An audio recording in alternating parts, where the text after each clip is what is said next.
ओम नमः सदेभ्यः। ओम नमः सदेभ्यः। ओम नमः सदेभ्यः।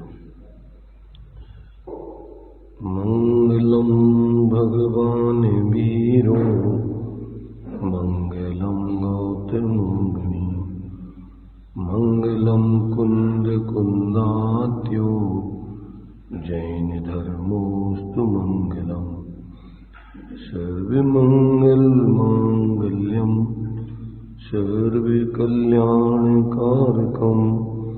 प्रधानम सर्वधर्माणां जैनम जयतु शासनम जैनम जयतु शासनम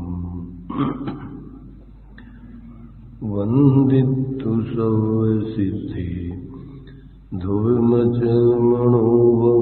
गदिं पत्ये उच्चामि समय पाण मृण्मो सुधि केवली भणिनम्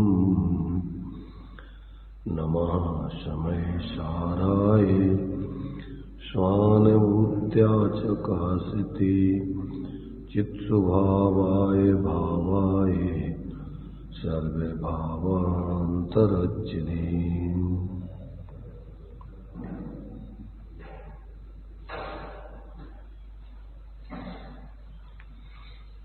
समय सार जी ग्रंथ की 37वीं गाथा की तात्पर्य व्यक्ति अपनी थोड़ी सी रह गई थी। इसमें ज्ञेय भावों से भेद विज्ञान कराने की बात आचार्य देव ने की है। वैसे तो संपूर्ण अपने से भिन्न जितने भी ज्ञेय हैं वो सब भिन्न ही हैं, अलग ही हैं। फिर इनसे भेद विज्ञान कराने की बात आचार्य देव जो कह रहे हैं उनका क्या प्रयोजन है वो अपन को थोड़े समझने लायक है। अन्य जितने भी आत्मा को छोड़ के बाह्य पदार्थ अजीब आदि हैं वे तो पृथक अपन को भिन्न भाषित होते ही हैं। सामान्य लोगों को भी थोड़ा भी अगर तत्वाभ्यास करे तो उसको समझ में आते हैं।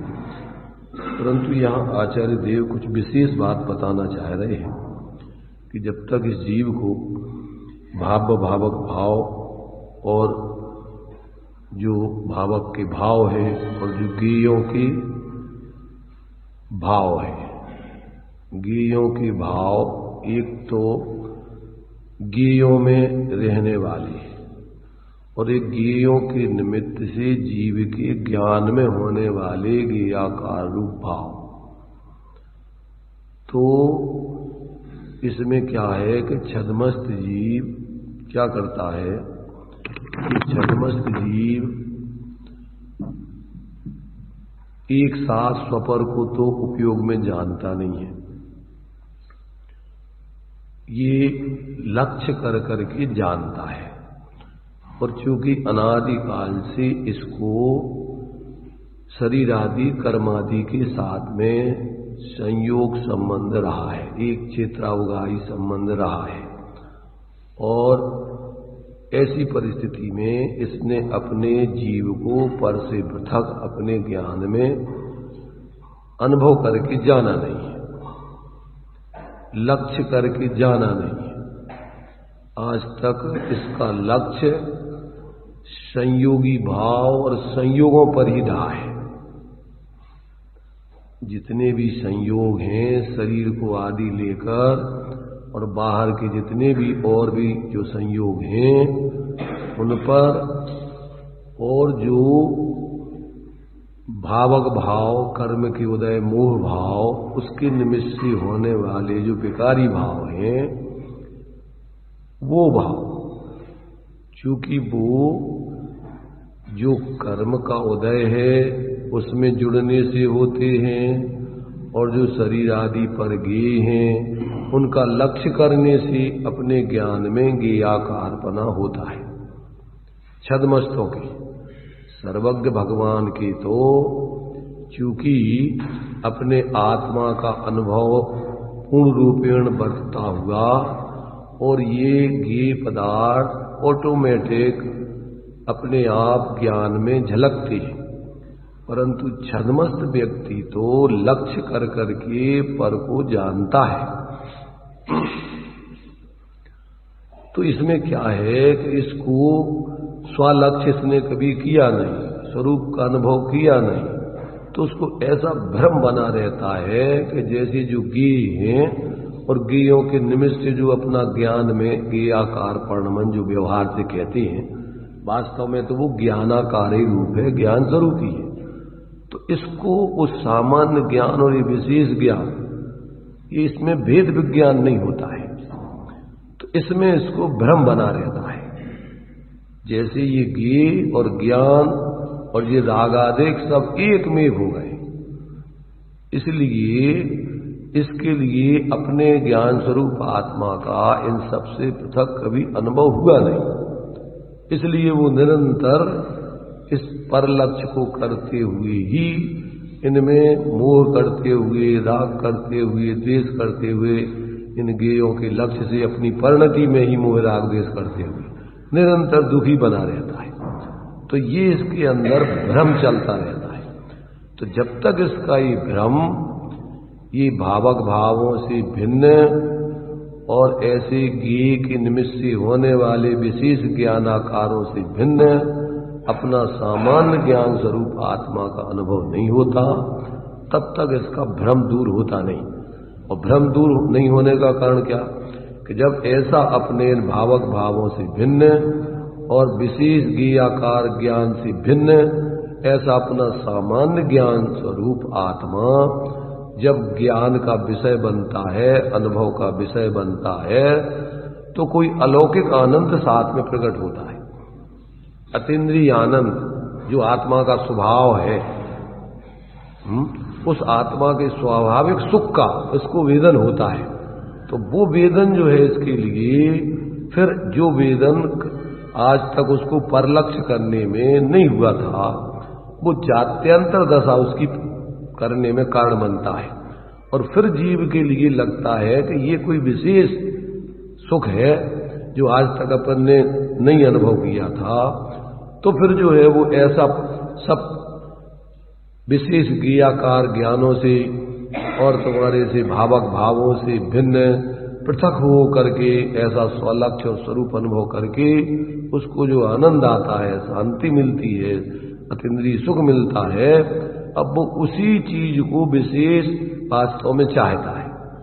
तो फिर क्या है कि ये बाहर का लक्ष्य छोड़ करके और अपने उस स्वरूप का ही लक्ष्य और अवलंबन करके स्वसंवेदन समाधि रूप होकर, समाधि माने राग द्वेष से रहित होकर, ऐसी अपनी शुद्धोपयोग की दशा में ही उसको आनंद आता है।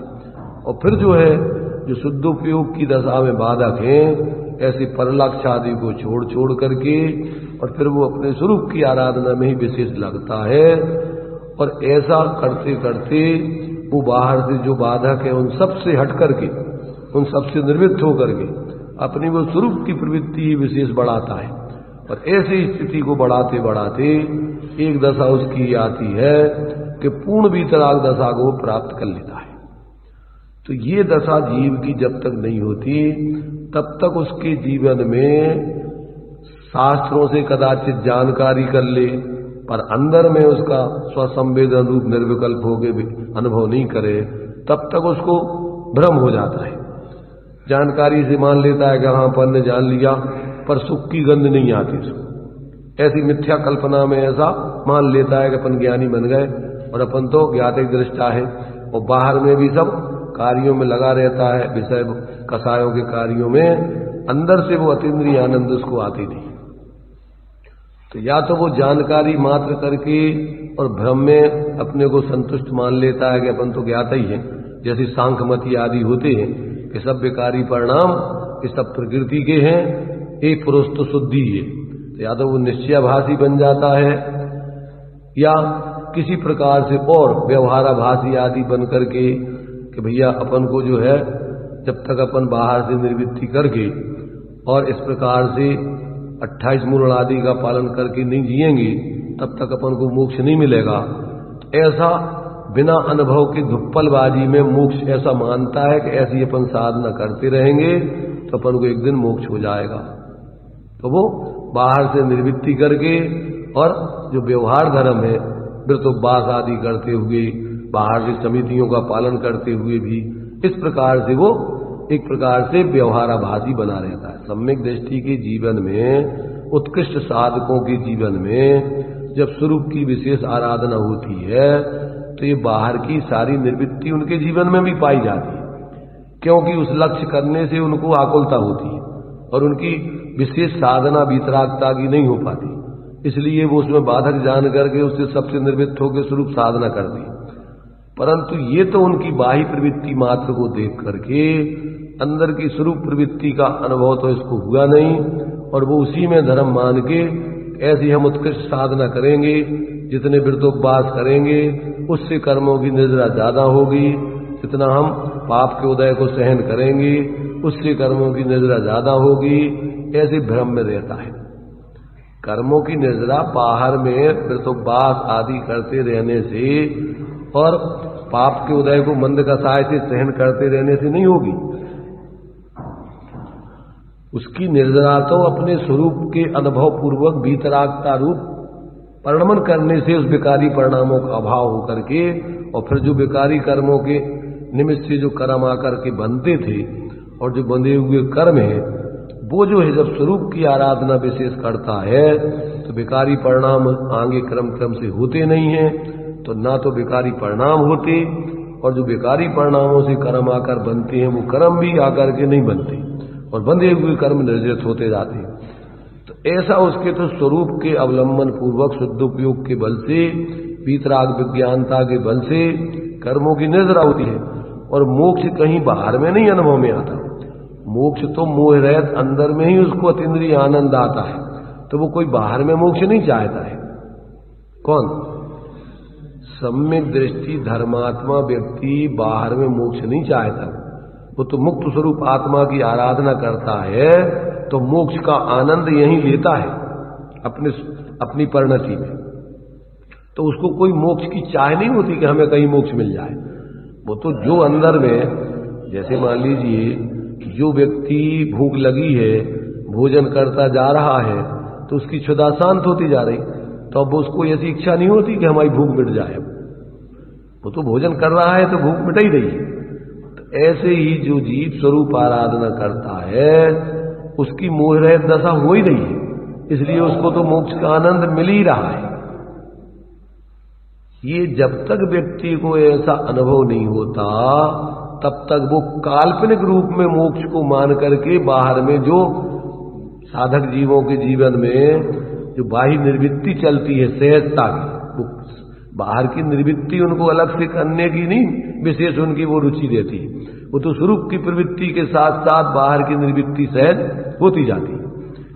तो ऐसी जब तक जीव की अंदर में स्वरूप प्रवृत्ति पूर्वक बाह्य निर्वृत्ति सहज होती नहीं तब तक वो कृत्रिम रूप में या तो अपने को शुद्ध बुद्ध मान करके क्षयुप संज्ञान में और स्वच्छंदाचारी होकर भ्रमित हो जाता है, सांख्यमति बन जाता है, निश्चयाभासी बन जाता है, और या फिर साधक के जीवन में सहज बाह्य निर्वृत्ति को होने वाली निर्वृत्ति को देखकर उस निर्वृत्ति को करते हुए बाहर से और फिर उसी निर्वृत्ति में लगा रह करके अपने को धर्मात्मा मान लेता है। और या फिर क्या करता है कि वो स्वरूप की प्रवृत्ति माने स्वरूप के विचार आदि करके कि भैया ये भी अपन को निश्चय व्यवहार दोनों होने चाहिए, तो निश्चय में जैसे निश्चयाभासी अपने को विचार कर लेता है, सामायिक आदि में शुद्ध बुद्ध जान लेता है, ऐसा बैठ जाता है, मान लेता है कि ये तो शुद्ध आत्मा का अनुभव हो गया, और फिर साथ में अपन को व्यवहार भी करना होगा। तो इस बाहर के व्यवहार की प्रवृत्ति में भी कर्तृत्व बुद्धि पूर्वक प्रवृत्ति करता रहता है। ऐसा उभयाभासी बन जाता है कि बाहर से भी निर्वृत्ति करे रखता है और अंदर में अपने को शुद्ध बुद्ध भी मानता रहता है, अनुभव नहीं करता है। वो हो गया निश्चय और ये हो गया व्यवहार। जबकि साधक के जीवन में जो निश्चय व्यवहार होता है वो तो स्वरूप के आश्रय से श्रद्धा ज्ञान लीनता करने से जो सम्यक दर्शन ज्ञान चारित्र की प्रवृत्ति होती है उसको ही व्यवहार से कहना, भेद करके कथन करना, वो व्यवहार है। जो रत्नत्रय की साधना है उसको अपन सम्यक दर्शन ज्ञान चार्य से मोक्ष होता है ऐसा कहना, वो व्यवहार है। और उन तीन में एक आत्मा से ही मोक्ष होता है, शुद्ध आत्मा के अनुभव से मोक्ष होता है, ऐसा कहना निश्चय। तो वो तो एक ही बात को दो तरीके से कहा जा रहा है, ना कि कोई वो अलग अलग चीजें हैं। पर ये तो दो चीजें अलग अलग कर लेता है, व्यवहार अलग है और निश्चय अलग है। तो जब तक ऐसे निश्चय व्यवहार की अभेदता को नहीं समझता है, उसकी एक रूप कि वास्तव में वो जो निश्चय कहा जा रहा है वो तो उन तीनों की एक शुद्धात्मा की अनुभूति रूप दशा ही है।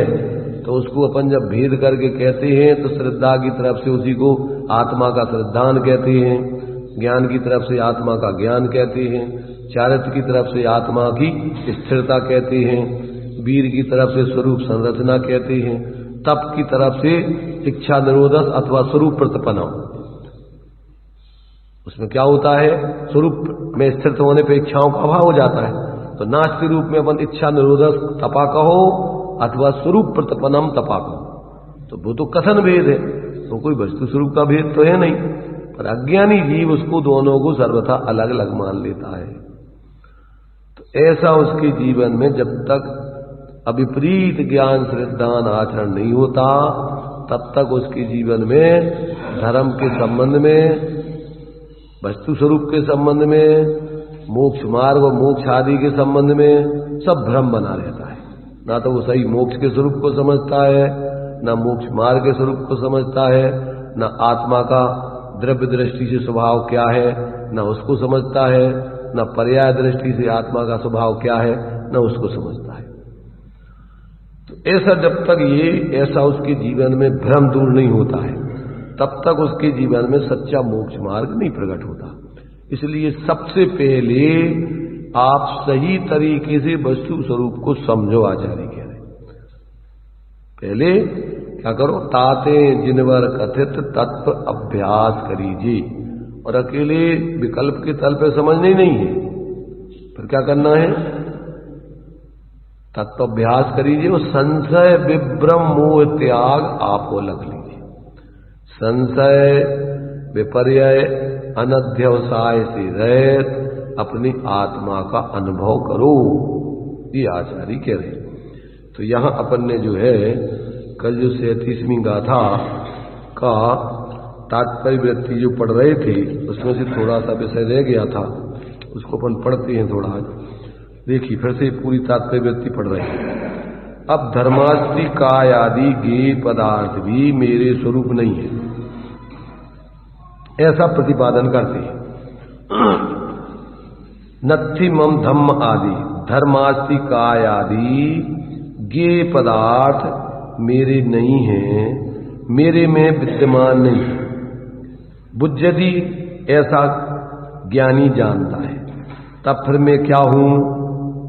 जब ये धर्मादि पदार्थ मेरे नहीं, मैं नहीं हूं, तो फिर मैं क्या हूं? तो कहते उपयोग एव अहम एको, मैं तो विशुद्ध ज्ञान दर्शन उपयोग स्वरूप ही हूं, अथवा अभेद दृष्टि से ज्ञान दर्शन उपयोग लक्षण वाला होने से उपयोग ही हूं, उपयोग स्वरूप हूं, ज्ञान दर्शन लक्षण वाला उपयोग स्वरूप हूं या उपयोग ही हूं। अभेद दृष्टि से ऐसा ज्ञानी जानता है। किस प्रकार से जानता है? जिस हेतु से मैं टंकोत्कीर्ण ज्ञाया एक स्वभाव रूप एक हूं, उसी हेतु से दधि और खांड से मिश्रित शिखरणी के समान व्यवहार से परगेयों के साथ एकत्व होने पर भी शुद्ध निश्चय नय से यह मेरा स्वरूप नहीं है, इसलिए मैं परद्रव्य के प्रति निर्ममत्व हूं। एक क्षेत्रावगाही संबंध भले ही अभी संसार दशा में जीव का चल रहा है कर्मादि सारे आदि के साथ, परंतु जैसे दधी और खांड। पहले खांड चलती थी, शक्कर नहीं चलती थी। हैं? हाँ, वो थोड़ी पीली पीली रहती थी, वो खांड चलती थी। कौन शक्कर बोलो, अपन भाव समझो उसका क्या। मैंने वो पहले इतनी मशीनों से ऐसी साफ करके वाइट नहीं बनती थी, ऐसी वो खांड। उस खांड को मिलाकर के दही में जो खाया जाता है तो वह पिया जाता है। खाई जाती है श्रीखंड और पी जाती है लस्सी। तो अपन दोनों चीजें जो भी हो, तो चाहे लस्सी पी रहे हो और चाहे श्रीखंड खा रहे हो, उनमें स्वाद भेद है। दो प्रकार का स्वाद आता है, थोड़ा खट्टा और कुछ मीठा।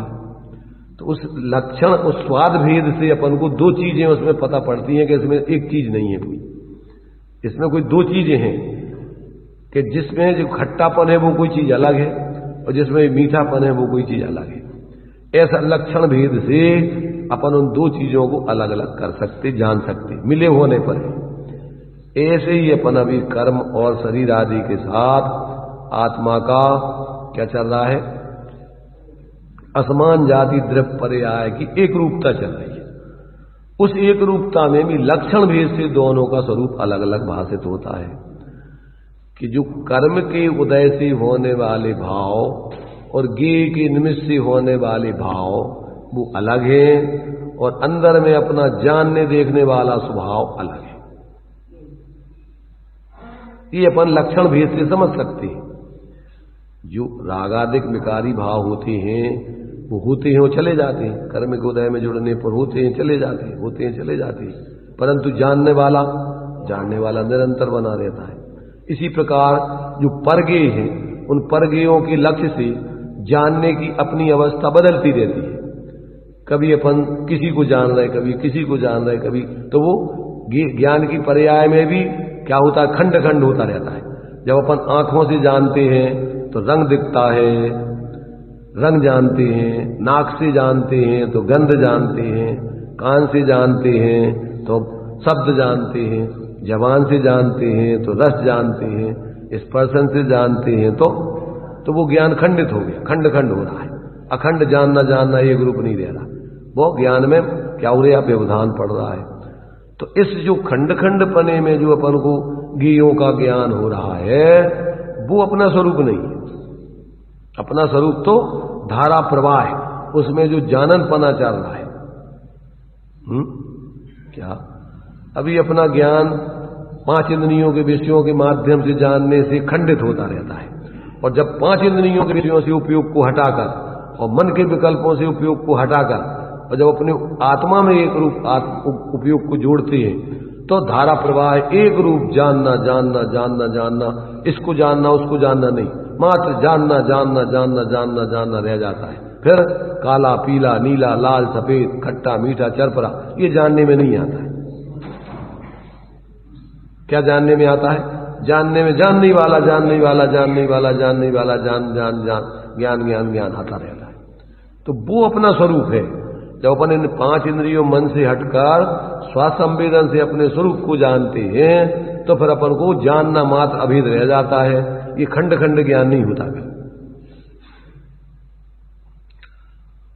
और सर्वज्ञ हो जाने पर का ज्ञान भी अखंड होता है और आत्मा का ज्ञान भी अखंड होता है।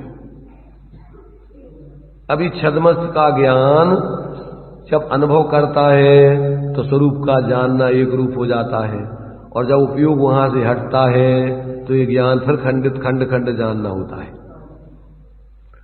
तो अब क्या करता है वो कि बार बार अपने खंड खंड ज्ञान से उपयोग को हटा करके उस अखंड स्वरूप में जोड़ता है, क्योंकि लब्धि में उसके वो अखंड ज्ञान की अनुभूति भी है और उस अनुभूति में उसको विशेष आनंद आता है। तो अब ये खंड खंड ज्ञान में उसको आकुलता होती है, ये राग द्वेष पूर्वक होता है, पर लक्ष्य होने से होता है। तो फिर वो उस अखंडित ज्ञान को ही निरंतर भाता है और उसी में रहने के लिए पुरुषार्थ करता है। तो धीरे धीरे ये परलक्षी जो पांच इंद्रियों मन के माध्यम से जानना होता है, खंड खंड ज्ञान, वो हट करके और फिर धीरे धीरे अखंड ज्ञान की सिद्धि होती है। और अखंड ज्ञान की सिद्धि ऐसी माने उसी भाव से जिस जीव को केवल ज्ञान प्राप्त करके मोक्ष जाना है, तो फिर वो धारा वाहिनी ज्ञान, अखंड ज्ञान एक रूप होकर के ज्ञान ज्ञान मात्र रह जाता, मोह का सर्वथा और 5 इंद्रियों के विषयों की प्रवृत्ति का सर्वथा अभाव हो जाता है। तो इंद्रिय ज्ञान का अभाव हो जाता है और भावक भावों की जो परिणमन हो रहा था संबंध वो भी खत्म हो जाता है। देखो, ज्ञेय ज्ञायक संबंध का अभाव नहीं होता है, पर वो अखंड हो जाता है। ज्ञेय ज्ञायक संबंध खंड खंड नहीं रहता। केवल ज्ञान हो जाने पर अभी तो अपना ज्ञेय ज्ञायक संबंध क्या है, खंड खंड रूप में बढ़ता रहता है। कभी किसी को जानते, कभी किसी को जानते, कभी किसी को जानते, परंतु जब अखंड स्वरूप में जब लीन हो जाता है जीव, तो फिर क्या होता है, वो जानने का, स्वपर को जानने का भी अखंड ज्ञान हो जाता है। एक साथ संपूर्ण पर पदार्थ और अपनी आत्मा का स्वरूप पूरा का पूरा, सकल द्रव्य के गुण अनंत में सब आ गया, स्वपर आ गया। सकल द्रव्य के गुण अनंत पर्याय अनंता, जाने एक ही काल प्रगट केवली भगवंता। फिर अलग अलग उसको जानने के लिए कोई फिर विकल्प नहीं होते। फिर वो ज्ञान धारा प्रवाह अपने अखंड गायक स्वरूप रूप ही जानते हुए परिणमित करता है, और पदार्थ दर्पण में जैसे झलकते हैं ऐसे सब उसके ज्ञान में सहज ज्ञात होते हैं। अपनी तरफ से लक्ष्य करके अब किसी को न जानता है, न उपयोग हटाता है, न कहीं जुटाता है। अभी छद्म से तो कहीं से उपयोग हटाता है, कहीं से लगाता है। कसाय है तो कसाय से उसको, जिसमें राग होता है उसमें मोह होता है, उसमें तो उपयोग को लगाता है, और जिसमें राग या अपनापन नहीं है उधर से उपयोग को हटाता है। तो ये तो कसाय पूर्वक, मोह पूर्वक इसका जानना होता रहता है। और जबकि जितने भी बाह्य ज्ञेय हैं वे अपने से भिन्न ही रहते हैं, अपने में आते ही नहीं है। पर ऐसा लगता है जैसे ये इसको जानता रहे तो जैसे इसके हो गए। जैसे मान लीजिए अब यहां मंदिर में है, तो मंदिर से जिसको घर में मोह है, परिवार में मोह है, दुकान में मोह है, तो यहां शांति से नहीं बैठेगा। यहां बैठे बैठे भी अपने उपयोग को वो घर पे ले जाने लगेगा, दुकान पे ले जाने लगेगा। भैया अब चलो यार, अपन तो टाइम हो गया, अपना काम करें। तो अब ये मोह से इसका उपयोग जिनमें अपनापन है बस उनमें जाकर के उसमें जुड़ेगा। माने जो ज्ञान जिस आत्मा का है, जिस आत्मा में से निकल रहा है, उसकी तरफ लक्ष्य नहीं ले जाता है। इधर से हटा करके कहीं दूसरी जगह पर, दूसरी तीसरी, बाहर बाहर ही उपयोग निरंतर भटकता रहता है। ज्ञान जिसमें से आ रहा है आज तक उस आत्मा को इसने जाना ही नहीं, अनुभव किया ही नहीं। जबकि उस ज्ञान में देखना, जबकि उस ज्ञान में जो प्रगट ज्ञान अपना है उसमें आत्मा ही व्याप रहा है, परगेय तो व्याप्ति नहीं है। परगेयों का जानपना तो उपचार से है, भिन्न रहकर है, और ज्ञान रूप रह करके ही है, या ज्ञायक रूप रह करके ही है। वास्तव में तो ज्ञायक ही रहता है, वो अन्य रूप तो होता नहीं। और इसको ऐसा भ्रम होता है कि जैसे अपन ज्ञेय रूप हो गए या ज्ञेय अपने में आ गए, ऐसा भ्रम चलता रहता है। ये भ्रम जब तक व्यक्ति का नहीं टूटता तब तक वास्तव में उसके जीवन में सच्चे अर्थों में क्या है, ना तो धर्म का प्रारंभ होता है, न जीवन में शांति मिलती है। धर्म के क्षेत्र में भी आकुलता चलती है उसको, अब ये कर लूं, अब ये कर लूं, ये तो शांति से नहीं बैठता। जबकि धर्म का नाम तो शांति में आकुलता रहना है। धर्म के क्षेत्र में भी आकर के धर्माभासी क्या करता है, व्यवहाराभासी, कुछ ना कुछ काम चाहिए उसको। जबकि आत्मा का स्वभाव निष्काम है, काम करना धरना है ही नहीं उसका स्वभाव। काम तो कसाय से होते हैं और आत्मा निष्कसाय स्वभावी है। तो जब स्वरूप की आराधना करेगा तो इसकी परिणति में से कसाय का भाव हो जाएगा, और ये निष्कसाय वृत्ति रूप परिणमित होगा, तब उसको काम तो करने का विकल्प ही नहीं। फिर जो लोग धर्म के क्षेत्र में आकर के घर गृहस्थी से भी ज्यादा जिम्मेदारियों काम ले लेते हैं, उनकी तो तीव्र कसाय है। घर पे ही नहीं थे इतने विकल्प, इतनी आकुलता जितनी यहां ले ली। तो घाटे का धंधा है कि लाभ का धंधा हुआ। जितनी आकुलता घर पे नहीं होती है, कर्तृत्व बुद्धि वाला मिथ्या दृष्टि धर्म के क्षेत्र में आता है, तो यहां तो चूंकि वो और समझ रहा है कि धर्म है तो ज्यादा से ज्यादा काम करता है। उधर तो समझता था कि पाप कर रहे हैं, जितने ज्यादा काम करेगा तो उसमें तो पाप समझता था, और इसमें काम करने में जितने भी ये काम है यहाँ के, इसमें समझेगा धर्म, और ज्यादा भ्रम हो गया उसको। तो जितनी शांति वहां रहती थी उतनी शांति यहां भी नहीं रहती, यहां और ज्यादा आकुल था। वहां तो घर की चिंता थी और यहां पूरे समाज की, पूरे देश की, पूरे विश्व की।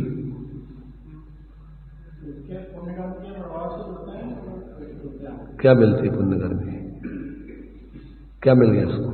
मिलता जुलता कुछ है ही नहीं। कल्पना करता मिथ्यात्व में वो कि जी सब हम ये काम कर रहे हैं और हम बहुत धर्म कर रहे हैं, ऐसा भ्रम हो जाता है उसको धर्म का। जो भी बाहर मान लो मंदिर बनवा दिए, जो भी करवा दिए, तो सब अपनी अपनी योग्यता अनुसार उनका परिणमन होता है। जड़ चेतन की सब परिणति अपने अपने में होती है। अनुकूल प्रतिकूल कहना ये झूठी मन की वृत्ति है, ये तो तुम्हारी मिथ्या कल्पना है, और भ्रम हो जाता उसको। हमने बहुत बड़ा बहुत काम कर दिया। क्या काम कर दिया तूने?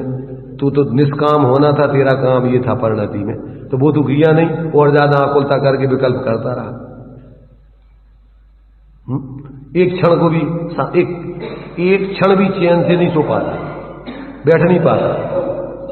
जो हमने वो वर्णी जी के पत्र का लिखा बोला था ना, बताया था कि उन्होंने विद्यार्थी गणेश प्रसाद का पत्र क्षुल्लक गणेश प्रसाद के नाम लिखा था कि महाराज हम तो सोचते हैं कि आप निवृत्ति ले ली, आप तो बहुत शांति में होगे, और हम तो ये देखते हैं कि अब तो सामायिक में भी आप सोचते रहते हो कि अब वहां का विद्यालय और यहाँ के विद्यार्थी और वहां का क्या होगा और यहाँ का कैसा करें, तो अब तो शांति से सामायिक भी नहीं कर पाते।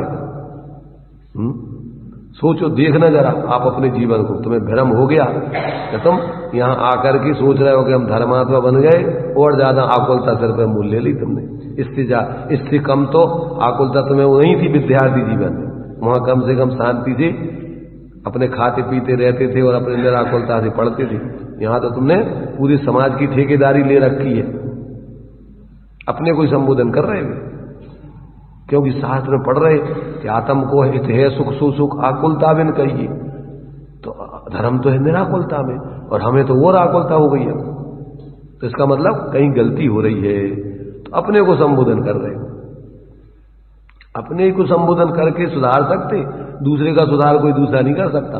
भगवान भी समझाए, भगवान तो सुना ही रहे, समझा ही रहे, पर कितने लोग सुधार रहे मनमाने तरीके से, और मिथ्या कल्पनाएं धर्म के नाम पे करके अपने अपने संप्रदाय बना के आपस में लड़ झगड़ रहे।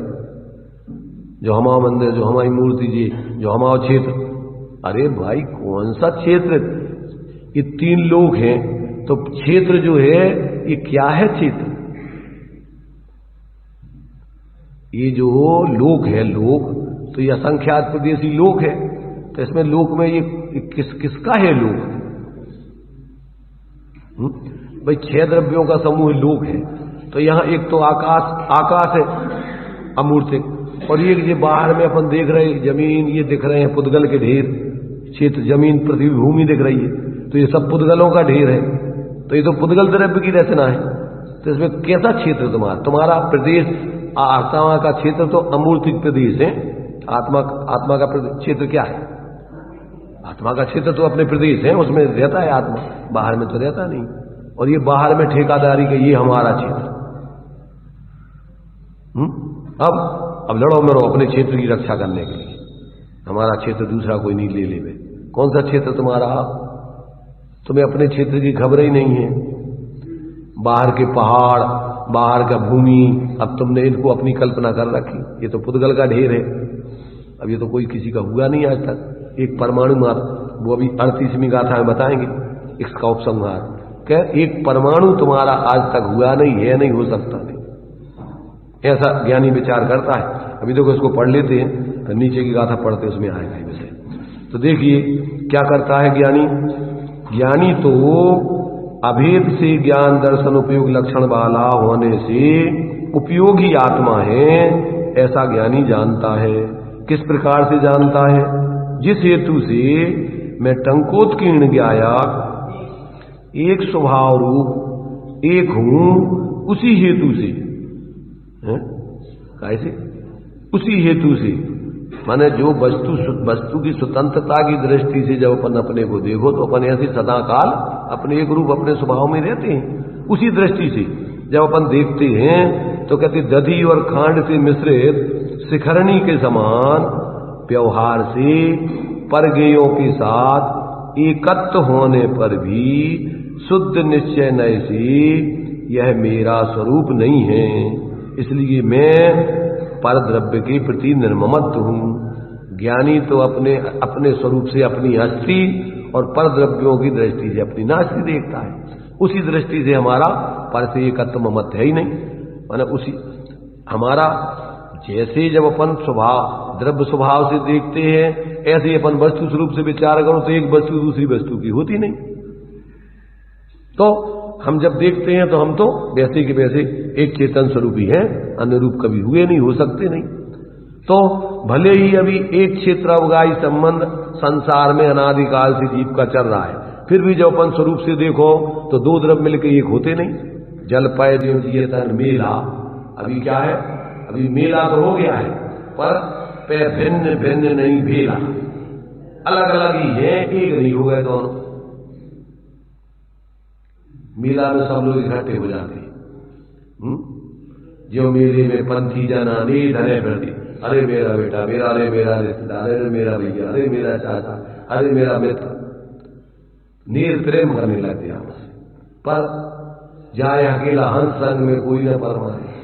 जो मेले में पंथी जना नहीं धने फिरती और ज्यों तलुअर पे रेल बसेरा पंछी आकर, शाम को पक्षी एक पेड़ पे आकर के सब इकट्ठे हो जाते हैं और आपस में चे चे चे चे गौ गौ गौ गौ गौ गौ टे टे टे टे टे एक जाति के एक एक पेड़ पे बैठते हैं। तो आपस में बढ़िया उनको लगता है अरे अपन सब लोग एक ही है। तो जो मेले में पंथी जना नहीं धने फिरते, जो तलुअर पे रेल बसेरा पंछी आकर थे और कोई कोस दो कोस कोई उड़ेंगे तो रस्ते में थोड़ी देर तक करा के कोई संगे भी चले जाए और फिर थक थक के हारे और जाए अकेला हंस संग में कोई न परमारे। फिर क्या है, सब अपने अलग अलग हो जाते हैं, कोई साथी नहीं रहता है किसी का।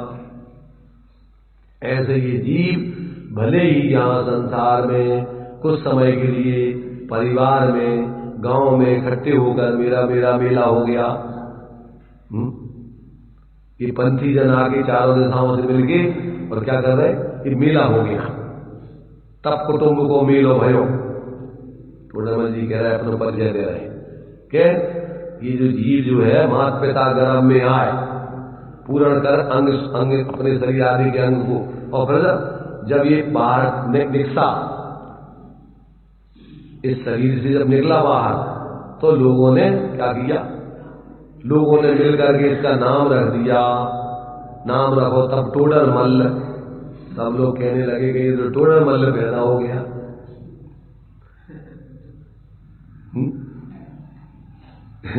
ऐसे अपन सब की दशा है कि माता पिता बीरज मिलकर बनी दे, ये शरीर की रचना हो गई पेट में, और धीरे धीरे बाहर में सब अंगों को 8 अपने जो अष्टांग है सबको पूरा करके और बाहर में 2 महीने के बाद निकल आया तो लोगों ने उसका एक नाम रख दिया। कोई भी काल्पनिक लोक व्यवस्था न तो पहचान ही नहीं पाएंगे कि कौन है ये, समझ रहे हो।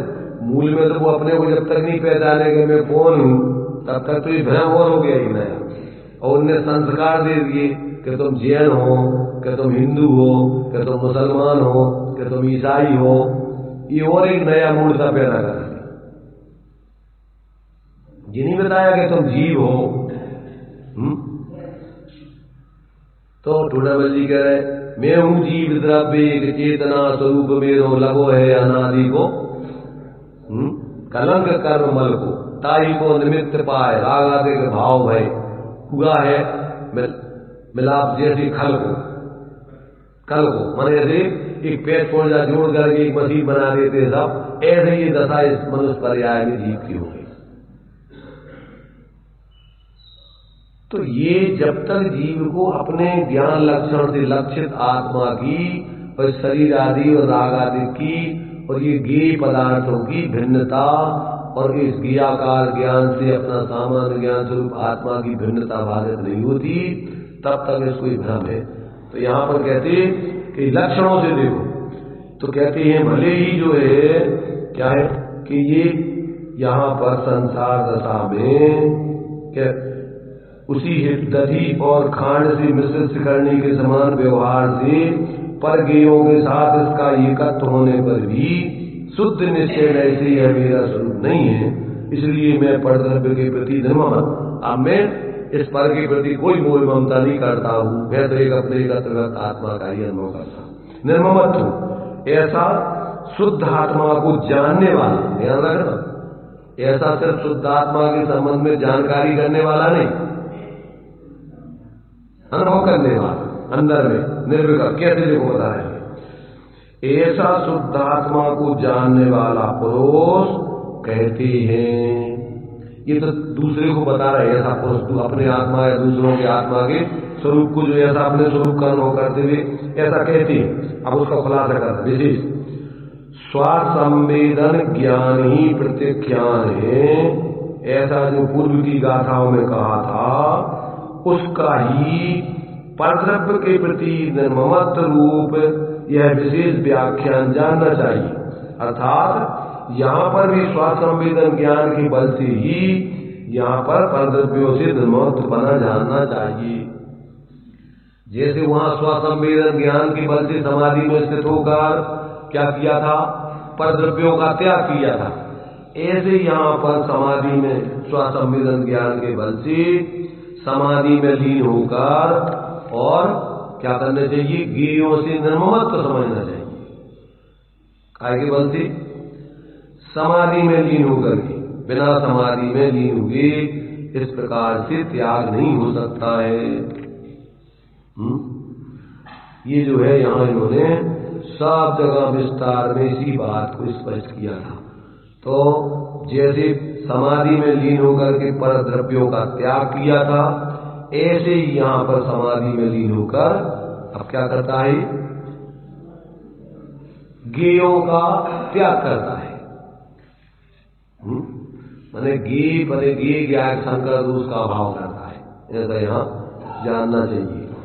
तो यहाँ जो है क्या है कि जब तक व्यक्ति को ऐसा अंदर में स्वरूप का अंदर अनुभव स्वासंवेदन ज्ञान से अपने इन भावों की पृथकता करके और अपने एकत्र आत्मा का अनुभव नहीं करता, तब तक वास्तव में भाव भावक भावों का अभाव और गे ज्ञायक भावों का माने गे भावों का त्याग नहीं होता है।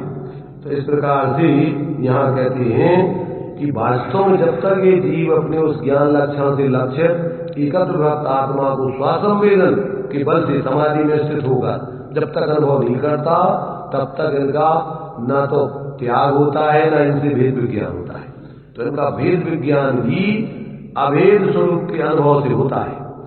निर्णय पहले सविकल्प दशा में होता है, परंतु सच्चा भेद विज्ञान परमार्थ से भेद विज्ञान स्वरूप अनुभव के काल में ही होता है, ऐसा जानना चाहिए। तो इस प्रकार से ऐसा जो पूर्व कहा था उसका ही परद्रव्य के प्रति निर्ममत्व रूप यह विशेष व्याख्यान जानना चाहिए। इस प्रकार 2 गाथाएं पूर्ण हुई, ऐसे 4 गाथाओं के समुदाय रूप 7वां स्थल यहाँ पूर्ण हुआ। अब इस प्रकार जब जीव ने क्या कर दिया, स्वसंवेदन ज्ञान के बल से प्रत्याख्यान कर दिया और निर्ममत्व हो गया सबसे, तो अब उसकी क्या स्थिति बनती है, तो 38वीं गाथा में उसका उपसंहार कर रहे हैं। अब इस प्रकार दर्शन ज्ञान चार स्वरूप परिणत आत्मा को स्वरूप का संचेतन कैसा होता है, यह कहते हुए आचार्य इस कथन को समेटते हैं, उसका उपसंहार करते हैं। गाथा 38 देखिए, अहमेको खलु शुद्धो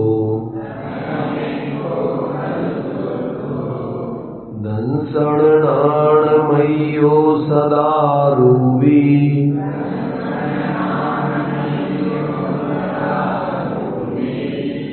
णवि अत्थिमज्ज किंचिवी अन्नम परमाणु में तंपी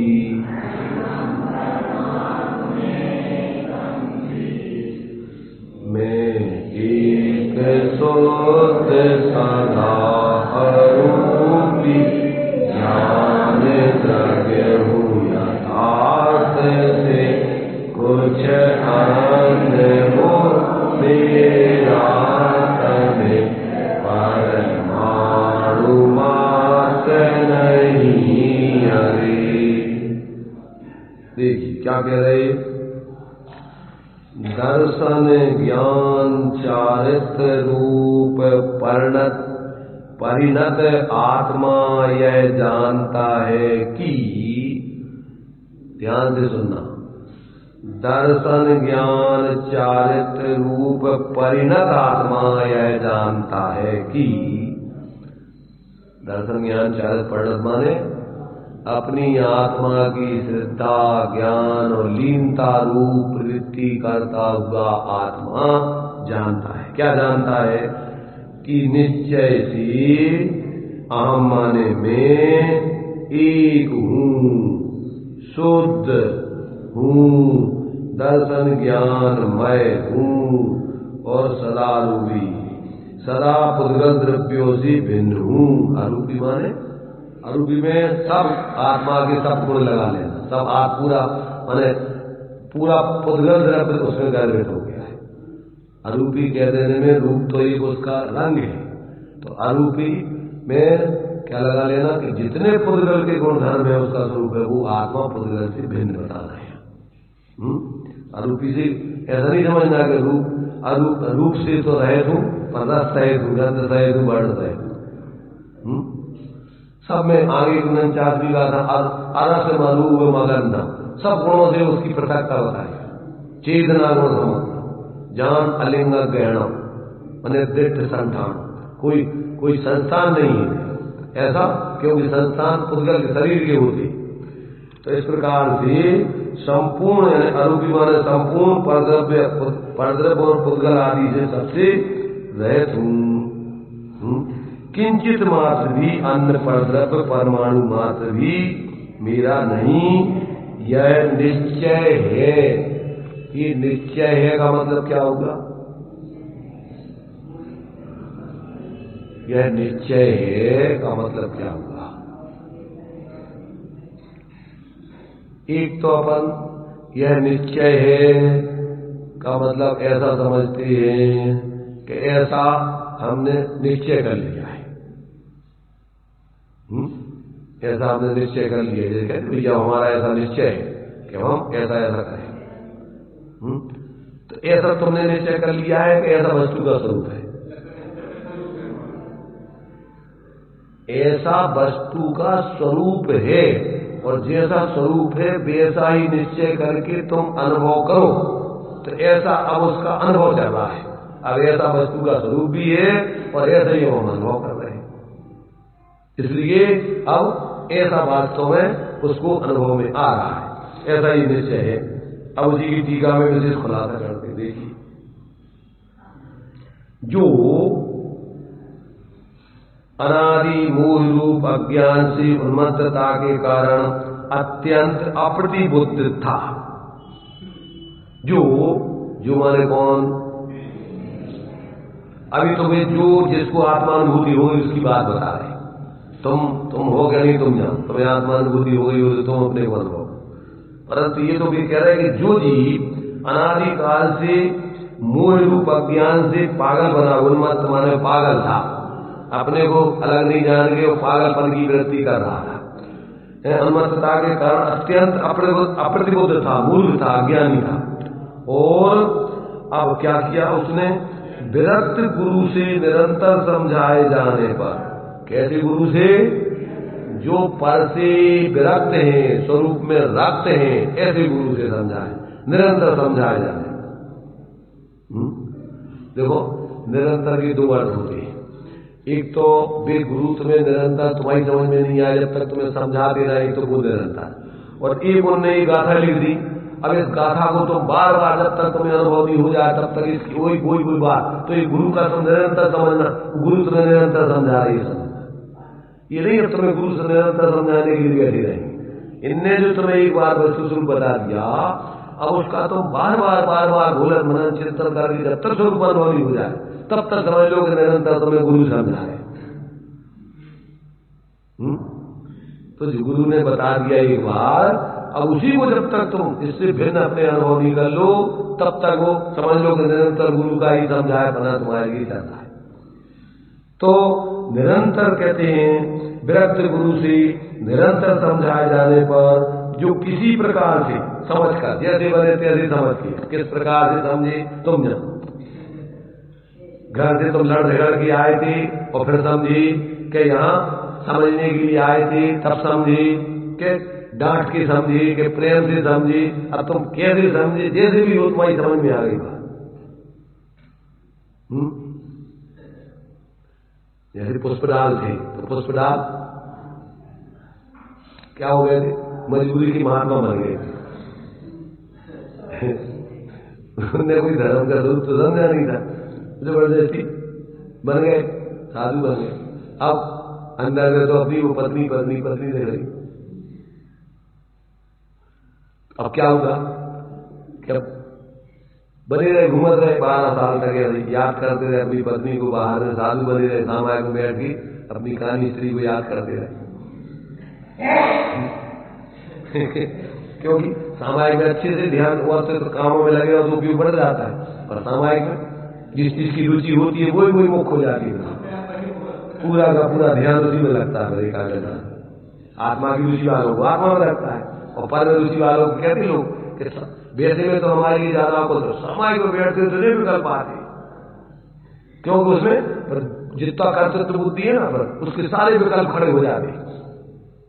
वो ऐसा नहीं हो तो उसने ऐसा कर दिया, उसने ऐसा कर दिया। अब क्योंकि मिथ्या दृष्टि में तो सब कर्तृत्व बुद्धि रहती है तो सारे विकल्प उसके खड़े होते रहते हैं कि वो ऐसा हो, ऐसा कर दिया, उसने ऐसा कर दिया, उसने ऐसा कर दिया, ऐसा अपन कर लेंगे, अब ऐसा कर देंगे। अब सारा गुणा भाग वो बैठ के समय, इसलिए उसमें और ज्यादा आकुलता होती है।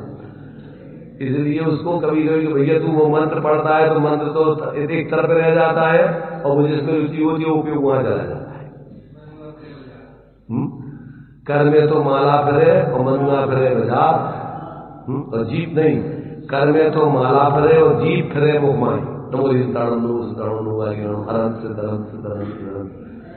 जीत फिरे मुखमाई और मनुआ फिरे बाजार में, यह तो समझना है। और उपयोग कौन जा रहा है, चिंतन कुछ फिर संभाषण कुछ क्रिया कुछ होती।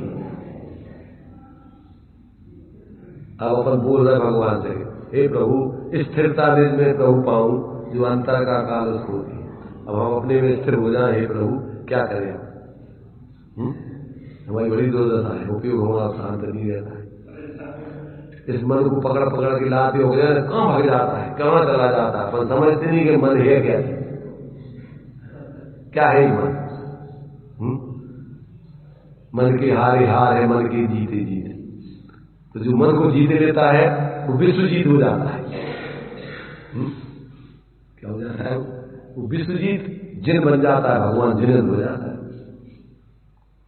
तो ये मन है क्या चीज है, परंतु ये तो विचार करो, मन कौन सी चीज का नाम है। मन, ये मन क्या है, क्या है ये अपना मन जो है। अपने नजर से कोई मन कोई एक चीज है कि जो अपन कहीं चली जाती है, अपन उसको उससे कहीं चले जाते। अरे मन कुछ नहीं है, मन तुम्हारा उपयोग ज्ञान का उपयोग है। मोह सहित ज्ञान कोई मन कह रहे। जहां अपना मोह होता है ना, मोह तो क्या होता है, मोह से अपना उपयोग जहां मोह होता है वहीं बार बार उसी में लगता है। जैसे हवा चलती है, हवा चलती है तो दीपक है, ज्योति है, तो क्या होगी, वो हिलती है। ऐसे ये मोह की हवा चलती है तो अपना उपयोग स्थिर हो ही नहीं पाता। अपने ज्ञान की ज्योति, उपयोग की ज्योति शांत रह ही नहीं पाता। इधर बताओ मोह से इधर उधर भटकता है, ये ऐसा कर लो, वो ऐसा कर लो, वो ऐसा कर लो, वो ऐसा कर लो। वो उपयोग भटकाता रहता है मोह, तो शांति से उपयोग को स्थिर होने नहीं देता। इसलिए ज्ञानाभ्यास करे तो मोह क्षीण हो, और मोह अभ्यास करे तो ज्ञान निरंतर आकुलित होता है, कर्मों का आवरण होकर के वो क्षीण होता है।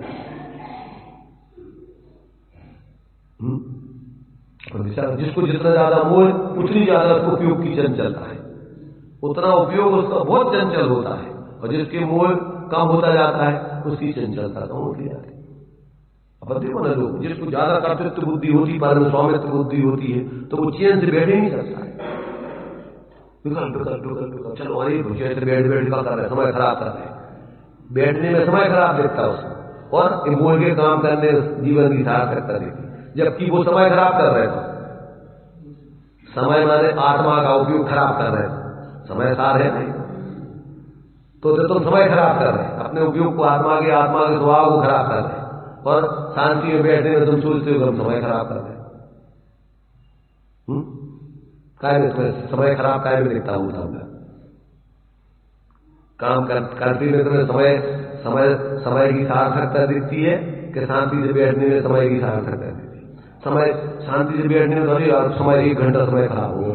अब जैसे कोई व्यक्ति है तो बैठे नहीं चलेगा, 1 घंटा तो करेगा, 1 घंटा में हम न जाने कितना काम कर लेंगे, करता पड़ता कुछ नहीं है, फिर मैं उसको गया क्या करता था, जिंदगी भर दौड़ लगाता फिरता है और रहता जहां गया। कोल्हू का बेल है तो कोल्हू के बेल पे पट्टी आंखों बनी हुई, विचार करो कि तुम 24 घंटे करते क्या हो, सुबह से लेकर रात तक क्या करते हो, विचार करो शांति से बैठ क्या करते हो।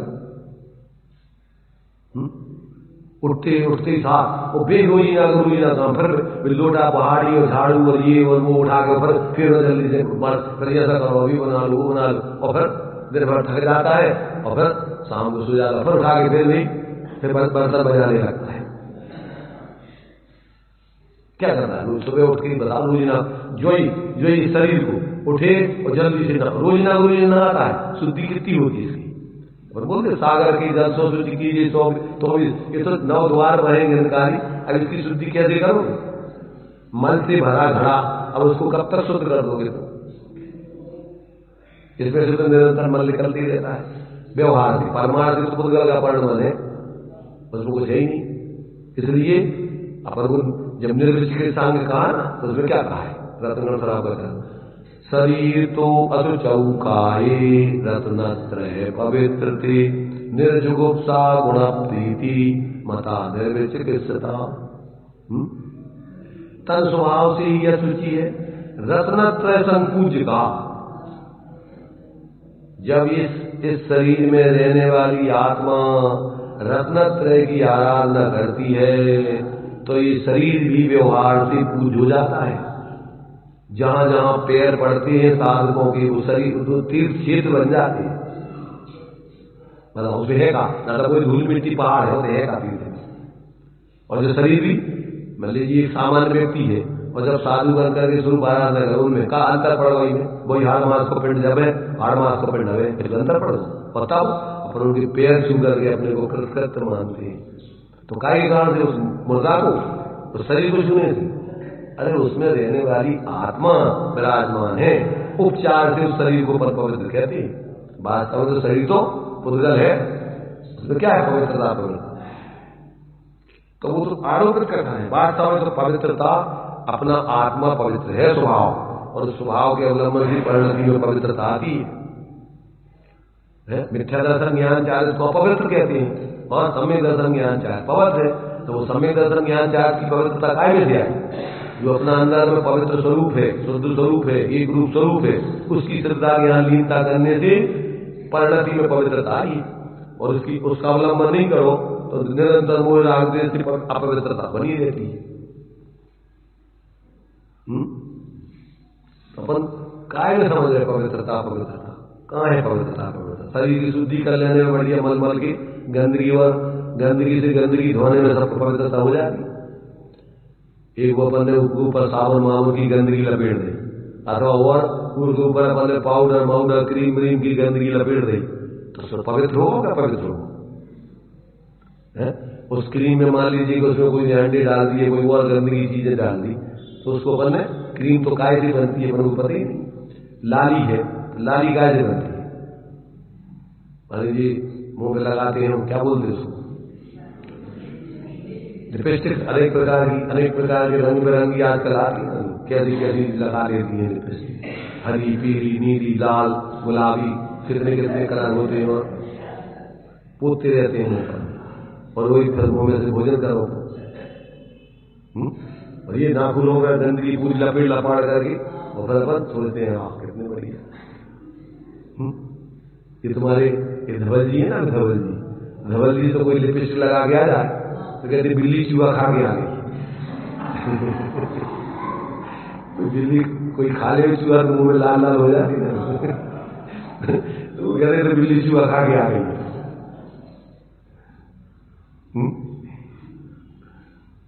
मतलब अपन तत्व ज्ञान नहीं होने से मूर्खता के काम कर करके अपन मानते हैं हम बहुत अच्छे काम कर रहे हैं।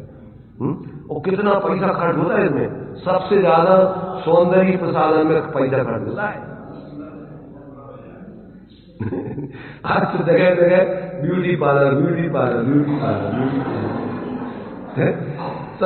ब्यूटी पार्लर खोले बैठे सबके सब उसके लिए कार्टून बना करके और पहले आज सुखा तो आदमी जा रहे हैं और वो कार्टून बना के बाहर निकाल देता है और उसको मानता है कि हमारी देख के बहुत सुंदर क्या दो चार दिन नहीं रहती, घंटा 2 घंटा रहती है, गंदगी पूरी कितनी देर रहेगी? वो तो सब पसीना आता है और तत्काल धुल जाती है, कितनी देर रहेगी? अगर शरीर में पसीना आ रहा हो तो कितनी देर तक रहेगी? तो ये जो है देखो बिना तत्व ज्ञान के जीव को भ्रम है। तो यहाँ कह रहे कि जो अनादि मोह रूप अज्ञान से पागलों जैसे काम है सभी उन्मत्तता के कारण अत्यंत अप्रबुद्ध था, अब विरक्त गुरु से निरंतर समझाए जाने पर जो किसी प्रकार से समझकर जैसे बने तैसे समझकर सावधान होगा, जैसे कोई पुरुष मुट्ठी में रखे हुए सोने को भूल गया हो और फिर स्मरण करके उस सोने को देखे, इस न्याय देखो आत्मा को किस रूप में देखना है। कहीं अपन को कहीं खोनेंगे आत्मा, क्या कर रहे हैं? मुट्ठी में सोना रखो है और अपन ढूंढत कर रहे यार हमारा सोना हो तो अंगूठी ले जाए, हमने कहाँ रख दी, कहाँ चली गई, और ढूंढत कर रहे अब अंगूठी कैसे मिलेगी? किस न्याय से मिलेगी अंगूठी? अरे मुट्ठी खोल के देखो तो सही अंगूठी है तुम्हारे पास है।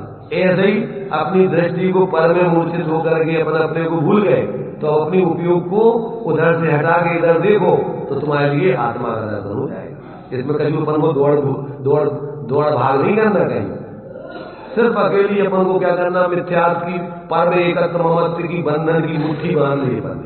दृष्टांत दिया ना कि जैसे बंदर ने घड़ी में क्या किया, हाथ डालकर की छोटे मुंह का घड़ा था उसमें चने रखे थे और उसने मूठा भरा और अब वो मूठा निकल नहीं रहा है, अब वो चीख रहा चिल्ला रहा है।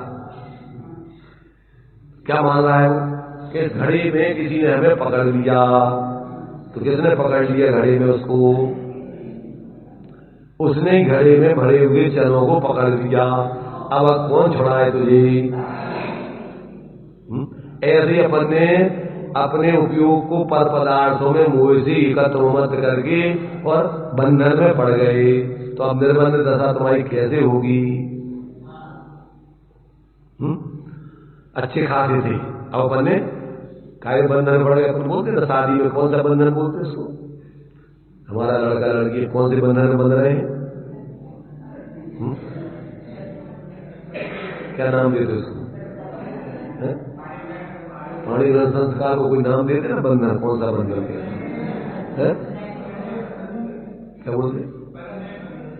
जो भी हो उसको जो बंधन बोलते हो आप, सब आशीर्वाद दो हमारे बच्चे बंधन में बड़े बने रहे। सब लोगों का आशीर्वाद चाहिए, मोही जीवों का जो बंधन में बड़े हैं उन सबका आशीर्वाद चाहिए। भाई उनका आशीर्वाद लेने सब जाते हैं, सब लोग आशीर्वाद दें इनका बंधन सुरक्षित रहे। और ये लोग तो सुरक्षा की वो एक 10वीं मनाते हैं ना, सुगंध 10वीं कौन सी मनाते? सुगंध है क्या है? सुहाग 10वीं सुहाग। हमारा सुहाग माने हम बंधन में अनंत काल तक पड़े रहे, भगवान के सामने कामना करती बात करती। हिंदुओं में तो यही सब। और वो क्या वो चलनी में से प्रभु देव की खाए करवा चौथ है। उस करवा चौथ में भी कोई क्या वही कामना है उसमें कि हमारा पति बिल्कुल हमें छेदों में से भी दिखता रहे, सूर्य दिख रहा है हमको सब दिखता रहे हमको। मतलब पागलपन की कैसी कैसी ये बंदे मान्यताएं बना रखी है विचार। तो यहाँ तो ये कह रहे हैं कि जैसे कोई जो अनादि काल से क्या था, मोह रूपी अज्ञान से उन्मत्त था, उसके कारण से अप्रतिबद्ध था और अपने को जो था वो भूल करके शरीर आदि में अपने रूप ऐसा मान अनुभव कर रहा था। अब विरक्त गुरु से निरंतर समझाए जाने पर जो किसी प्रकार से समझकर सावधान होकर अब उसके लिए दृष्टांत दे रहे। कैसे उसने कैसा सावधान होगा कि जैसे कोई पुरुष मुट्ठी में रखे हुए सोने को भूल गया हो और फिर स्मरण करके उस सोने को देखे, इसने आए अपने परमेश्वर, देखो अपना परमेश्वर आत्मा ईश्वर स्वरूप है, भगवान स्वरूप है, अपने परमेश्वर अनंत सामर्थ्य की धारा आत्मा को भूल गया था, उसे जानकर उसका सिद्धांत कर उसका आचरण करके सम्यक दर्शन ज्ञान चार उसमें तन्मय होगा, जो सम्यक प्रकार से एक आत्मा नाम हुआ है। क्या हो गया? अभी तो अनेक प्रकार से विकल्प मिथ्या विकल्प चल रहे, कभी कुछ कभी कुछ कभी कुछ। अब क्या है? अपने को एक चैतन्य स्वरूप ही अनुभव कर रहा है, अब एक आत्मा नाम हो गया है। अब इस प्रकार से सम्यक प्रकार से एक आत्मा नाम हुआ था, अनुभव किया परिणति में तो हुआ था, तो वैसा जाना तो पर्याय में हुआ क्या कहा जाएगा? क्या हुआ? हुआ कौन कहता है? अरे ये सब संसार के काम अनादिकाल से जीव क्या है भ्रम से मान रहा है कि किया, अब उसकी समझ में आ गया कि भैया सब हुआ हुआ हुआ, हमने कुछ नहीं किया।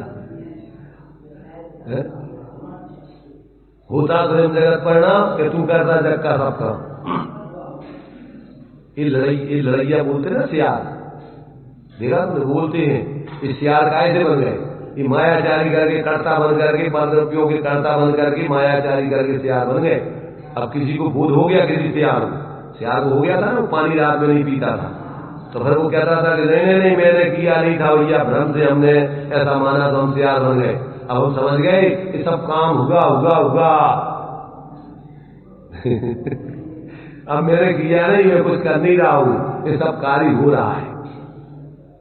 अगर तुम कर्ता बनोगे तो हुआ हो जाओगे। क्या है? संसार के अपन कर्ता धरता भोक्ता बनेंगे तो क्या होगा? मायाचारी करोगे, झूठ बोलोगे, चोरी करोगे, सब करोगे, तो उससे प्रतिनिधि गति में चले जाओगे। पर वहां गलती जब महसूस हो जाएगी तो फिर वहां से तुम्हें कहना पड़ेगा कि भैया अब ऐसा तुम नहीं कह रहे कि हुआ, अब ऐसा तुम कह रहे मैंने किया मैंने सब किया। बाद में वहां से तुम्हें बोलना पड़ेगा फिर कि भैया हमने नहीं किया था, गलती हो गई, अब सब लोग समझ जाओ ये सब काम होता है, होता स्वयं जगत परिणाम, कोई किसी का नहीं करता काम, दूर हटा मिथ्या परिणाम और सहजानंद आनंद हो। तो ये कह रहे देखो भाई, अब मैं वही जीव जो अनादि काल से अनादि मूल रूपी मदरा को पान करके उन्मत्त होकर पागल होकर अप्रतिबुद्ध था, विरक्त गुरुओं के उपदेश से क्या किया उसने? आत्मभ्रांति सम रोग नहीं, सदगुरु वैद्य सुजान, गुरु आज्ञा संपत्ति नहीं, औषधि विचार ध्यान। इससे अब वो आत्म ध्यान करके बोध को प्राप्त हो गया। तो अब वो अपने आप को क्या है? आत्मा नाम ऐसा अनुभव करता हुआ, वह मैं ऐसा अनुभव करता हूं कि मैं चैतन्य मात्र ज्योति रूप आत्मा हूं, कि जो मेरे ही अनुभव से प्रत्यक्ष ज्ञात होता है। कौन जानता है? यदि आत्मा को स्वयं ही अनुभव कर सकता है, स्वानुभूत्या चकास्ते। चिन्ह मात्र आकार के कारण मैं समस्त क्रम तथा अक्रम रूप प्रवर्तमान व्यवहारिक भावों से भेद रूप नहीं होता हूं। कौन से भावों से? क्या? चिन्ह मात्र आकार के कारण में समस्त क्रम रूप माने जो पर्याय के बाद एक होती है वो पर्याय, और अक्रम रूप जो अनंत गुण है आत्मा में, क्या है? जो विशेषताएं हैं वे। आप कहते उन रूप प्रवर्तमान व्यवहारिक, इन क्रम और अक्रम रूप प्रवर्तमान व्यवहारिक भावों से, ये व्यवहारिक भाव मुझ में है, परंतु अब मैं उनसे भेद रूप नहीं होता हूं। अब तो मैं अपने को एक रूप देखता हूं, नहीं होता इसलिए मैं एक हूं, क्योंकि मैं अपने को द्रव्य देखता हूं, अपने को एक पर्याय नहीं देखता हूं, एक गुण नहीं देखता हूं। पर द्रव्य तो मैं अपने को देखता ही नहीं। अब क्या देख रहा हूं मैं? इन सब में एकत्र भक्त आत्मा को ही देख रहा हूं। तो न मैं अपने को एक पर्याय रूप देखता हूं, न एक गुण रूप देखता हूं। अनंत गुणों का पिंड और अनंत ऐसी क्रम रूप भूत वर्तमान भावी पर्यायों में अन्वय रूप से रहने वाला एक जीव द्रव्य के रूप में ही अनुभव करता हूं। देखो, पर्यायों में आत्मा अभेद रूप से निरंतर जो कर्तव्य व्याप्त है, नव तत्व तत्व भी यदि कर्तव्य न मुंचती, पर्याय पर्याय में अन्वय रूप से कोई वस्तु रहती है। जैसे अपन ये देखो, एक तोला सोने के अपन कभी चेन बनवा लो, कभी अंगूठी बनवा लो, कभी तो अवस्थाएं तो बदलती जाएंगी, पर सोना वो एक रूप वही का वही।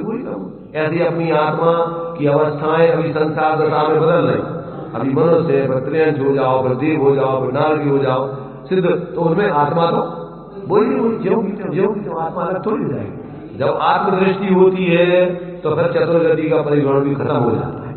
ये तो मोह से होती है, मोह से चतुर्गति होती है। और जब परद्रव्यों से भिन्न अपन को एक रूप आत्मा देखेंगे तो पर में एकत्व मत होगा नहीं, तो एकत्व मत होगा नहीं, मिथ्यात्व अज्ञान कसायों का अभाव होगा, तो फिर कर्मों का आश्रवबंध नहीं होगा।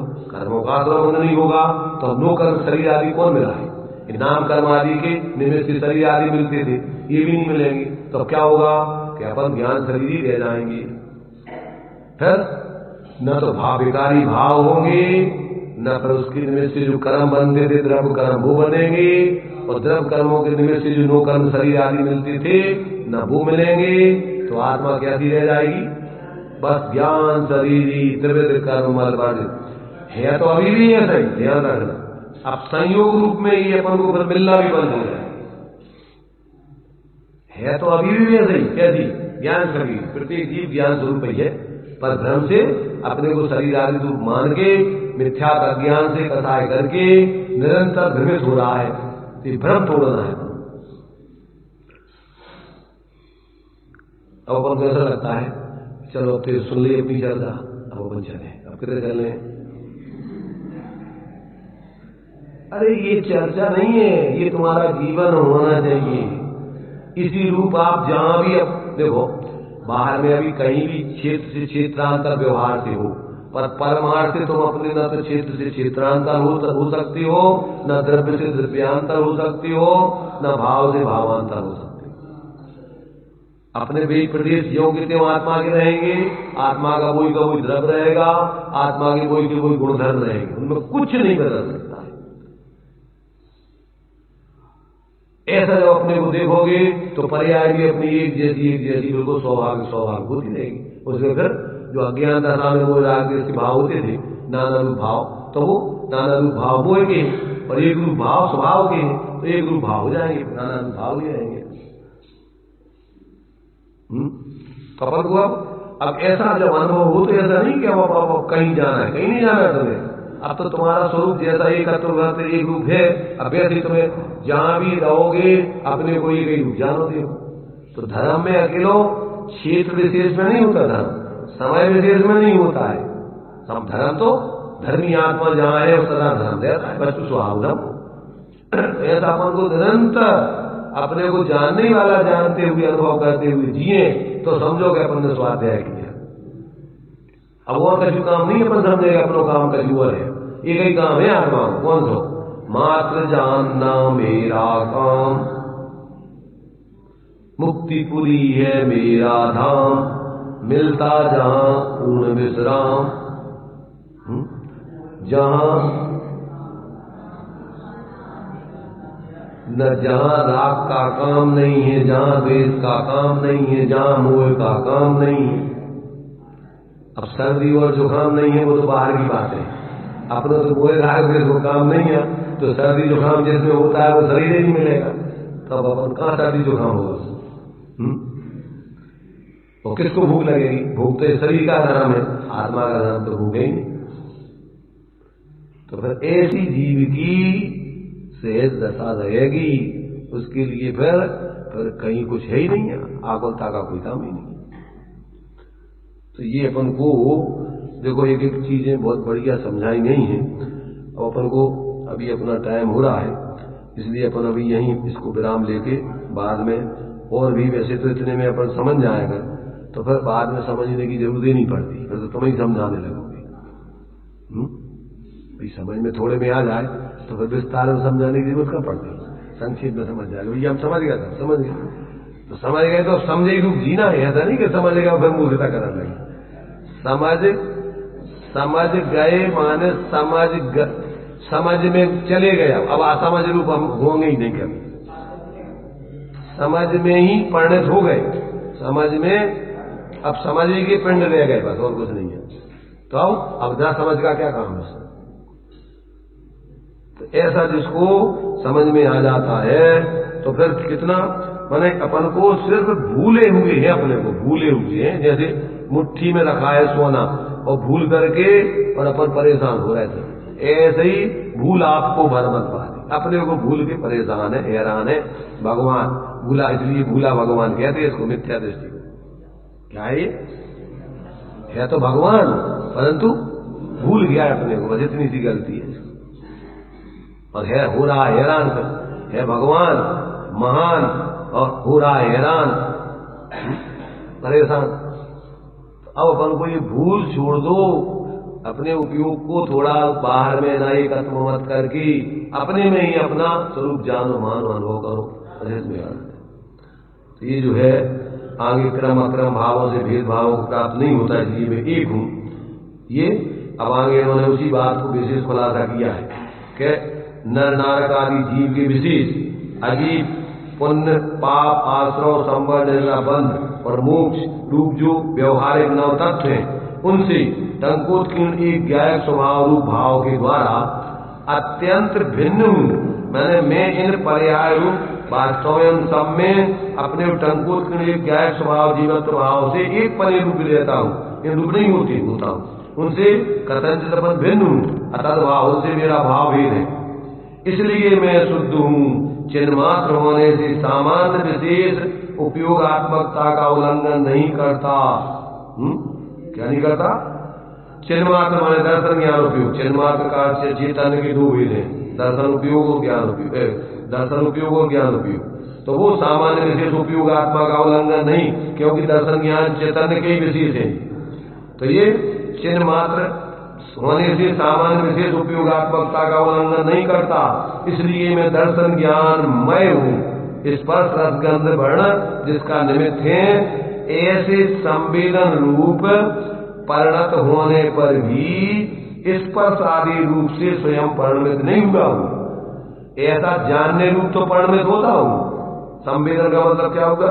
जाने के माने जिसकी निमित्त है, कौन सी स्पर्श रसगंध वर्ण जिसकी निमित्त है, ऐसे संवेदन माने जानन पने रूप परिणमित होने पर भी मैं स्पर्श आदि रूप से परिणमित नहीं हुआ हूं, इसलिए परमार्थी में सदा ही अरूपी हूं। इस प्रकार सबसे भिन्न ऐसे रूप का अनुभव करता मैं प्रतापवंत हूं। प्रतापवंत कौन सी शक्ति है मुझे? ऐसी स्वयं में ही प्रतप्त होने रूप है, अपने ही स्वरूप रूप परिणत होने रूप, ऐसा मैं प्रतापवंत हूं। इस प्रकार प्रतापवंत भक्ति भी ऐसी मुझे यद्यपि मुझसे बाह्य अनेक प्रकार की रूप संपदा के द्वारा समस्त परम स्मरायमान है, माने विद्यमान है लोक में हमारे विभिन्न, तथापि कोई भी परद्रव्य परमाणु मात्र भी मुझ रूप मुझे भाषित नहीं होते, नहीं भाषते नहीं कि जो मुझे भावक भाव रूप, मोह भाव रूप, विकार भाव रूप तथा ज्ञेय रूप से मेरे साथ एक होकर पुनः मोह उत्पन्न करें, क्योंकि जिस निज रस से ही मोह को मैंने मूल से उखाड़ फेंका है, उखाड़ कर पुनः अंकुरित न हो, इस प्रकार नाश करके महान ज्ञान प्रकाश मुझे प्रकट हुआ है। अप्रतिहत ज्ञान प्राप्त हुआ है, अब जिसका कभी अभाव होने वाला नहीं है। मैंने ये इसमें छाया ज्ञान की धुनी बताई जा रही है, केवल ज्ञान की धुनी इसमें चल रही है। क्या अब ये ज्ञान टोडरमल जी कहते हैं यही दूज का चांद बढ़ते बढ़ते अब पूर्णमासी का चांद बनने वाला है, अभी रुकने वाला नहीं है। कौन सा? यही सम्य ज्ञान, छद्मस का ज्ञान अब धीरे धीरे स्वरूप लीनता करते करते वो दूज का चांद ही बढ़ के पूर्णमासी का चांद होता है। ऐसा नहीं है कि पूर्णमासी का चांद कोई अलग है और दूज का चांद कोई अलग है। तो थोड़ा बहुत तो अपन को कच्चा खाना बनता होगा कि वास्तव में क्या है। अभी तक जो है अपन ने बातें नहीं सुनी हो तो अपन को ऐसा तो लगेगा कि कोई नई बात है। बातें भले ही नहीं हो पर तुम्हारा स्वरूप अनादि काल का है। ऐसा उस इन बातों से जिस स्वरूप को बताया जा रहा है वो तुम्हारा स्वरूप कोई नया नहीं है, अनादि काल से है, भूले हुए है सिर्फ उसको। तुम वैसे ही हो परंतु मात्र अपने को भूल के जैसे मुट्ठी में रखे सोने को इधर उधर खोज के परेशान हो रहा है, ऐसे ही दशा है जी। अब जो है अब इसके बारे में अपन को थोड़ा चिंतन मनन करके घोलन करके अंदर में थोड़ा संवेदन करने की तरफ अपन को थोड़ा प्रयत्न करना चाहिए। अकेला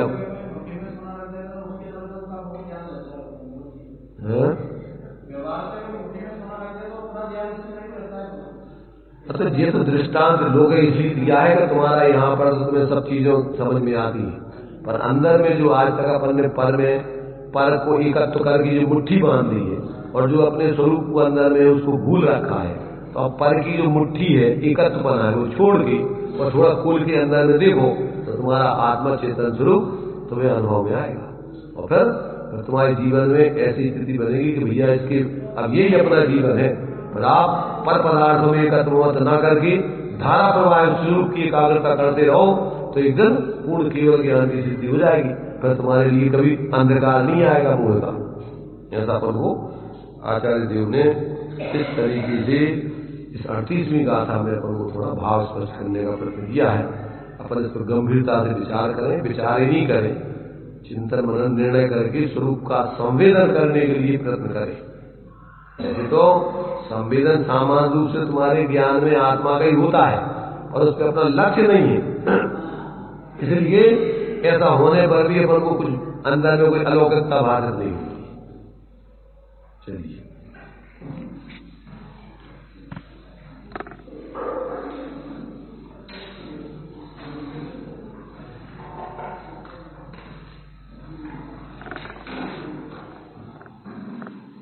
अहमेको खलु शुद्धो दंसरणाणमय्यो सदा रूपी प्रव्यर्थमज्ज किंचवी अन्नम परमाणु में संपी। अनादिकाल से जो गेय गायक संकर दोष और भाग भावक संकर दोष उत्पन्न हुआ था, विरक्त गुरुओं के द्वारा बारंबार समझाए जाने पर उसको बोध की प्राप्ति हुई। जैसे कोई जीव मुट्ठी में रखे हुए सोने को भूल गया था और जैसे ही बोध हुआ तो मुट्ठी खोल के सोने को देख लेता है, वैसे ही उसे अपने एकत्र विभक्त अहमेको खलु शुद्धोदन शरणाणमय्यो सदा रूपी ऐसे आत्मा का संवेदन हुआ। उस संवेदन के भाव के बल से गेय गायक संकर दोष का भाव हुआ और भाग भाव संकर दोष का अभाव पूर्वक आत्मा की अनुभूति प्रकट हुई। देखिए अष्टांगी का महापर्व प्रारंभ हो गया है और यह ऐसा पर्व है जिसे कि भोगों में रत देवगण ही मनाते हैं। मुख्यता से वही मनाते हैं जो अष्टांगिका पर्व में नंदीश्वर दीप जाके 8 दिन तक ठाठ से 24 घंटे 24 गुणे 8 लगातार वह इस पर्व को मनाते हैं। तो जब भोगों में लगे हुए देवगण भी इसको मनाते हैं अपन भोगों को छोड़ के, तो हम तो संयम को धारण करने वाले मनुष्य हैं और इन पर्वों को हमें बहुत ही उल्लास के साथ मनाना चाहिए, भक्ति भाव पूर्वक। और यह सम्यक दर्शन का पर्व है। हो तो सम्यक धर्म, वो 10 लक्षण जो पर्व है वो चारित्र की निर्मलता का पर्व है, और जो सम्यक दर्शन का पर्व है तो कम से कम इन 8 दिनों में अपन सम्यक दर्शन के लिए निरंतर तीव्रता से प्रयत्न करें। और निरंतर धारा बह रही है, हमारी गूंज हो रही है कि अहमेको खलु शुद्धो। कुछ कार्यक्रम में परिवर्तन आया है, उसकी आपको जानकारी दे दें, सभी लोगों तक पहुंचा देना। शाम को 6:30 से 7 बजे तक भक्ति होगी, 7 बजे से 8 बजे तक राम कथा होगी और 8 बजे से आधे तेईस आपका रात्रि में स्वाध्याय का लाभ में प्राप्त होगा। सभी लोग समय से आए, सभी लोगों तक सूचना पहुंचा दें, ऐसा कार्यक्रम है। कार्यक्रम जो यथावत है, जो विशेष है उसको बता दिया। सुबह चलता ही है, दोपहर में 2:30 से 3:30 समय का विशेष ध्यान रखेंगे, 2:30 से 3:30, क्योंकि अब दिन छोटे होते हैं तो अपन उसका भी ध्यान रखें, रात्रि में होगा ऐसे ही काम करें।